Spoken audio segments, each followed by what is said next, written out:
What is it you're doing there exactly? I'm getting the thread onto the spool so that I can then load it into the shuttle. Okay. And then the shuttle is what is thrown back and forth to make the cloth. And we have this manual one. We also have an electric one, but I like the manual one because I get a little bit of exercise and burn a few extra calories. Okay. Hi, my name is Sandy. I've been with the Spinners and Weavers Guild since, I think, 2008, and they started shortly before that. The way that we even started is we had a group of women who wanted to weave and wanted to learn more about it.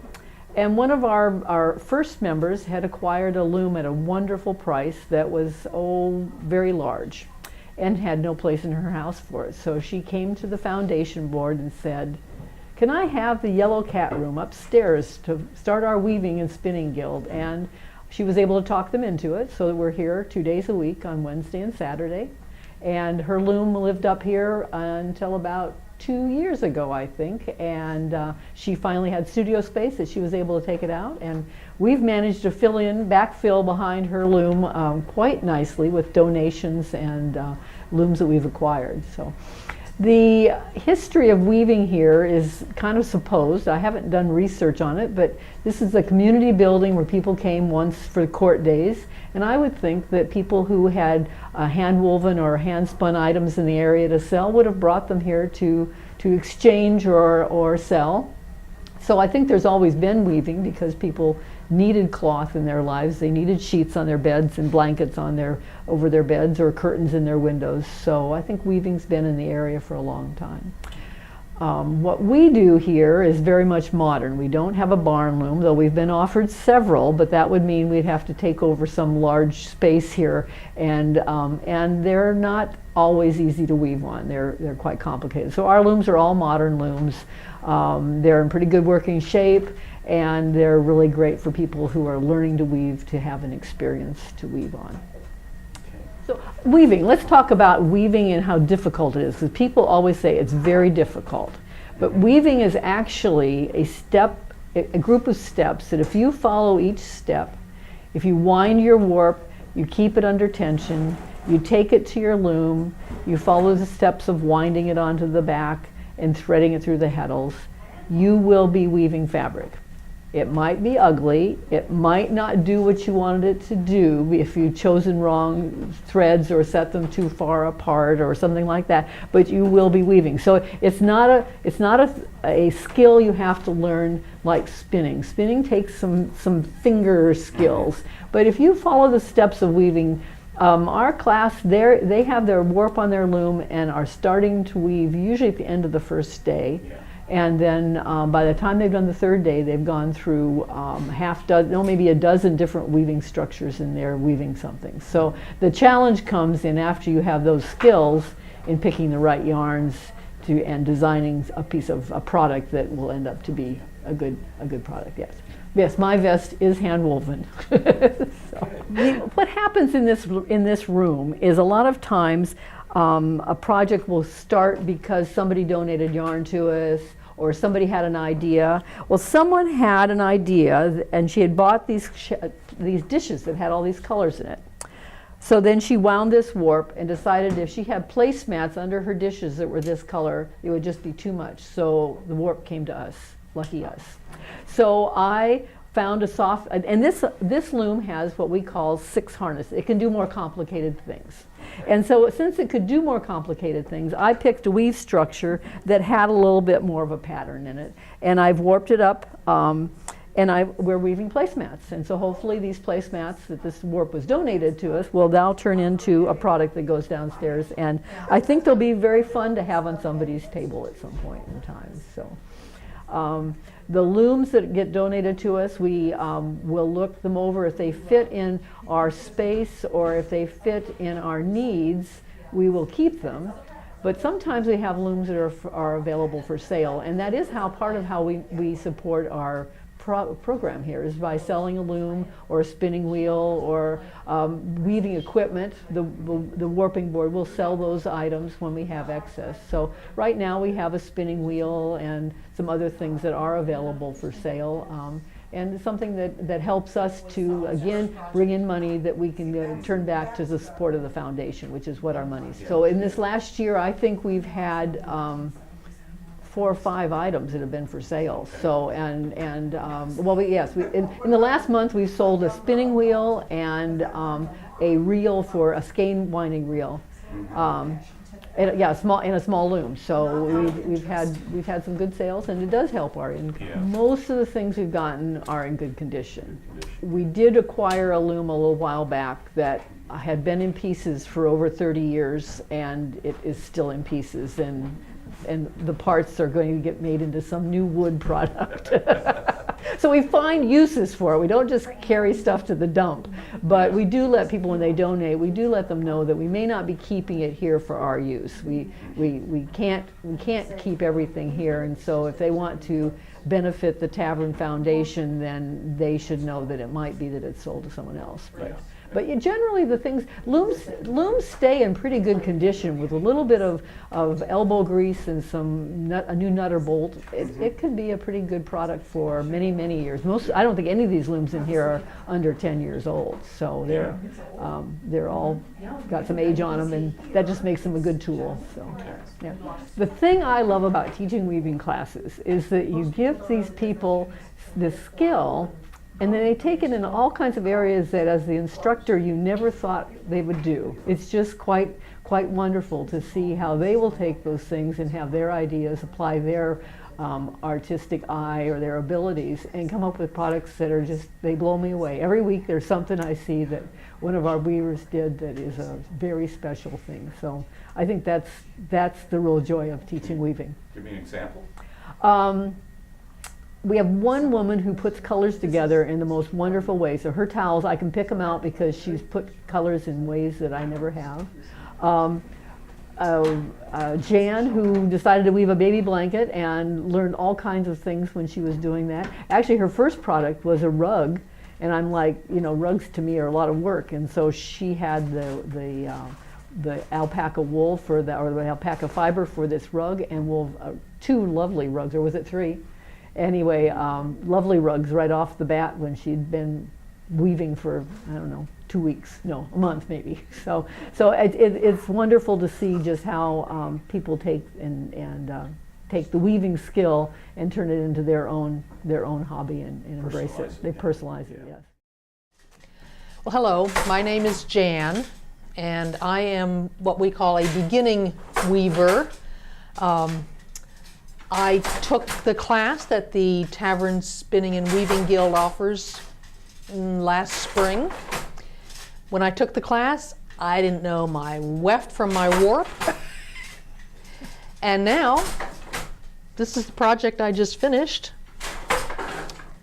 I just wove a couple of baby blankets. So, it's something I just fell in love with.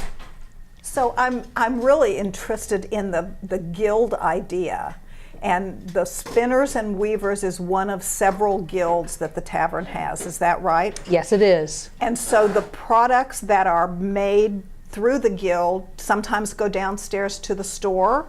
Yes, they do. Or you can keep them for yourself?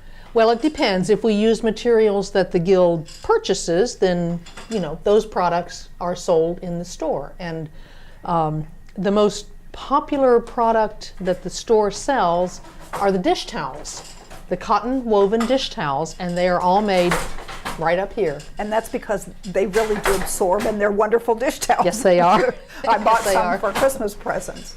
So how many days a week are people up here using the looms? You can count on us to be here 2 days a week, Wednesdays and Saturdays from 10 to 2. However, members of the guild can come up anytime that they wish and work on the looms. Now, most of us also have looms at home where we would weave things for ourselves. And so in the community, do people come up and watch sometimes, or do you have tours, or Yes. how does it get out into the community? Yes, whenever the store is open and we are here, usually the shopkeepers will encourage people who come in to shop to, wander on upstairs and see what we're doing up here. And usually they leave after a half an hour or so with their mouths hanging open going, oh my gosh, I had no idea this was here. Yeah, and they're I'm sure. they're fascinated at the whole process. Well, there are so many looms here. How many are there? 8, 10? Oh, Maybe 8 or what? 10, it kind of Quite a few. changes. Most of the looms have been donated, either by families where they had a family member who was a weaver and passed away Right. or can't do it anymore, and they don't, they're big, Yeah, most of them, and they they are say, large. would anybody like this? And we always go, yes, indeed. And in addition to the weaving, but there's also spinning. This is the spinning and weavers. Yes. Do you provide tours for the schools? We do several times a year. The Northumberland County Schools, we will host a tour for a day. Oh, good. But one thing that we do that I'd like to point out is we do grandparents camp every summer, and that is a week where children 8 and above come, and they have to bring an adult with them. And each day they spend with one of the different guilds. Really? Yes. So they would they make a little project with the blacksmiths, and one with the woodworkers, and one with the quilters, and one with the crafters, and one with the spinners and weavers. And usually they will weave a little, we call them a mug rug. Uh-huh. Just a little Like a coaster sort like a of. coaster, yeah. And they're thrilled. And the boys, for some reason, seem to take to it even more than the girls do. Really? Yeah, Isn't that little boys. interesting? Yep. Who knew? Mm-hmm. Now, I've been down here a while in the Northern Neck, but I haven't ever gotten involved in anything like spinning and weaving. And if I wanted to learn, how could I come here and find out how to do this? Yes, you could. That's what I did. I mean, you can visit the studio and get a bit of an introduction to what's involved, but it's really a pretty complicated process. Yeah, I know. So we offer a class at least once a year, sometimes twice a year, and it's a 3-day class. That's not too bad. 3 days. I It's could not too manage bad. that. We are amazed at what we're able to do in just 3 days. So the first 2 days of the class basically are spent learning to plan a project, measure out the threads Okay. for the project, and this is what you get after you measure out all of your threads. Wow. That's called your warp. This The is warp is the warp. part of the project that goes straight up and down. Straight up and down.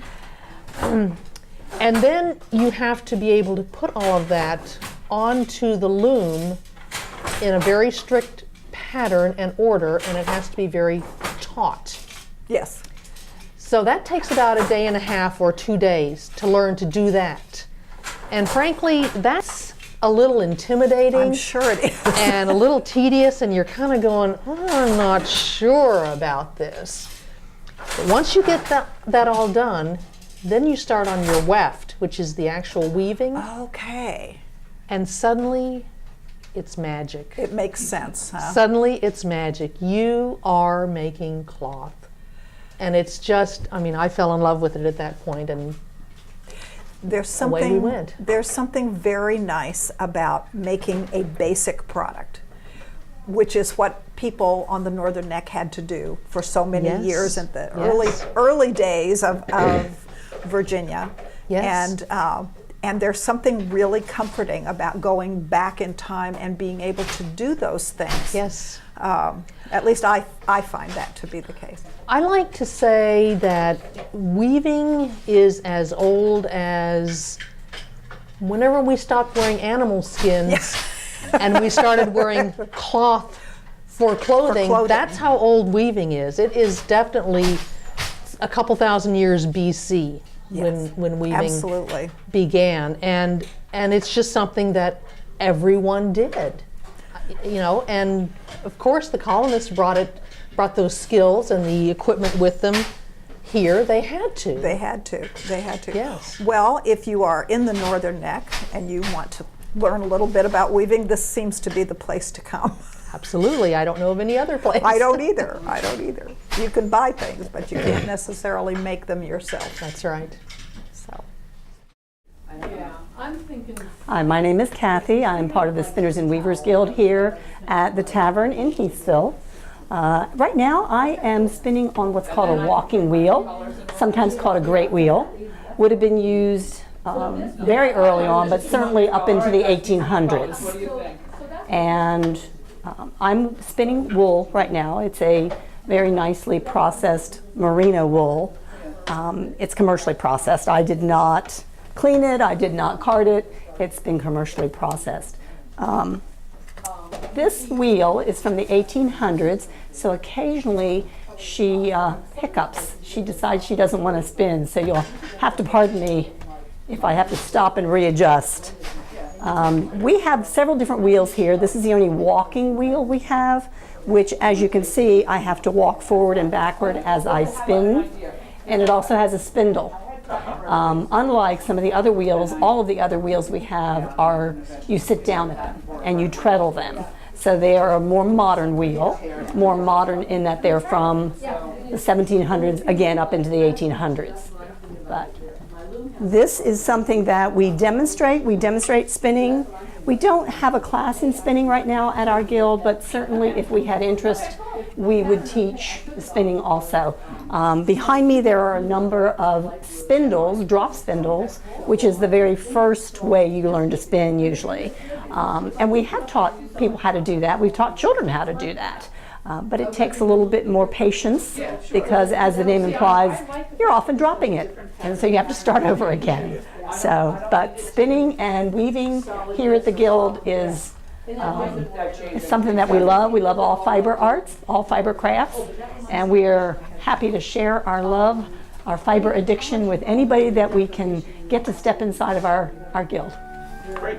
Thank you very You're much. very welcome. And we are putting a new warp on this loom. This is an older counterbalance loom. Most of our looms are what are called jack looms. This is a counterbalance. It's a type of loom that isn't used quite as much anymore. We're putting a new warp on for towels again. So the first thing I have to do is spread out the warp so that it goes on an even width, and I have to tie it onto the back. So right now I'm sort of tying it on at the back, and then we will spread these warp threads toward the front and hold them under tension and wind them on to the back. But that's going to take a few minutes before I'm at that point. Okay. All right.